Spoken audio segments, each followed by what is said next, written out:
Hi, this is April. Welcome back to my channel. Today I just wanted to give you my impressions on using the Sony A6400 versus the Sony ZV-E10. I've had both of these for about a month now. They're very similar cameras. They weigh almost the same. They have the same 24 megapixel sensor. So the images coming out of them are very similar. This has a slightly newer color science than the Sony A6400.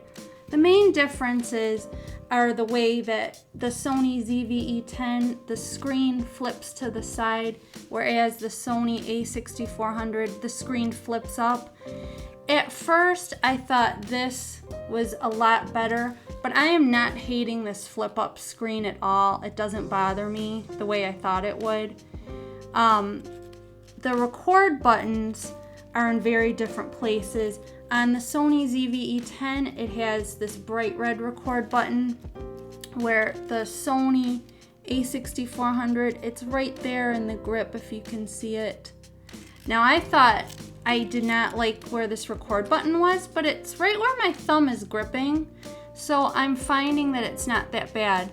I had sold this and then repurchased it because the main thing that I missed about having the A6400, one feature that this has that the Sony ZV-E10 does not, is the Viewfinder. And if you're doing photography, you want a viewfinder most of the time. At least I like to have that option. I use the LCD screen most of the time, but having a viewfinder is a big benefit. The Sony ZV-E10, I thought this was the be-all end-all of cameras, but this little button that lets you change between stills and video mode and slow and quick mode, I thought this was the best thing in the world. But actually, after using it, it's kind of a pain when you're doing a video and then you want to grab a quick picture. You have to cycle through the different modes. It's not the end of the world, but the button is pretty flush with the body. It doesn't stick up or anything. So it's kind of a pain. It's a little thing, but it doesn't feel as good. I kind of like that tactile feel of having a little dial or a little switch. Whereas the Sony A6400, to turn it on, it's got this nice little switch that you can flip, and it has your more traditional mode dial, which I didn't think that was gonna be such a huge advantage, but I definitely missed it for sure.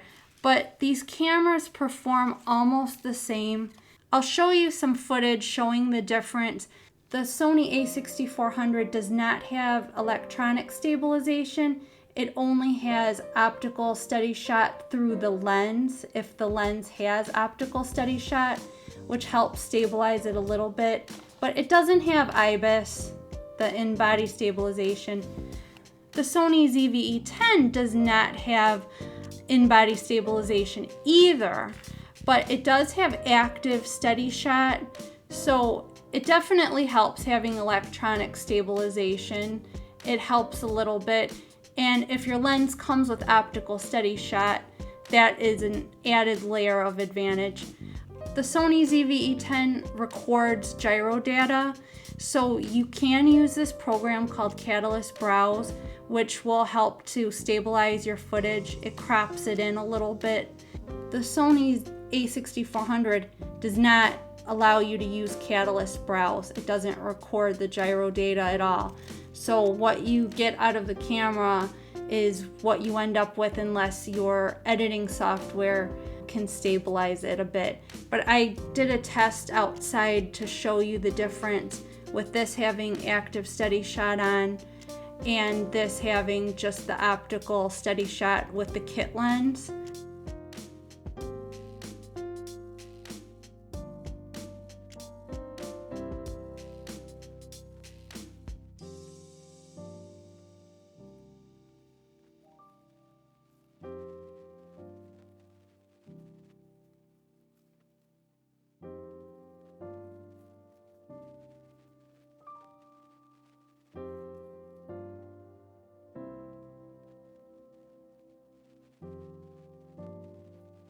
This is a test of the audio for the Sony A6400, and let me know how you think it sounds.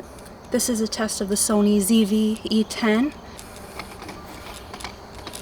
And here is a side-by-side comparison of photos taken with the Sony A6400 and the ZV-E10. If you notice, the colors are slightly different. The Sony A6400 seems to take sharper photos on the first try. So my final thoughts on these two cameras is they're essentially the same camera for the most part. Just this is a little more streamlined for video. The A6400 is a little bit better for photography. I'm going to keep both of them. And what I plan to do is keep a telephoto lens on the A6400 when I go out on my hikes so I can easily get a picture of a bird.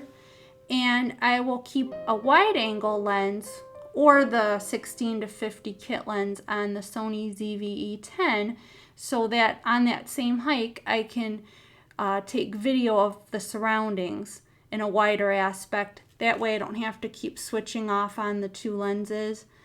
If you like this video, give it a like. Consider subscribing for more hands-on camera reviews from a new camera user.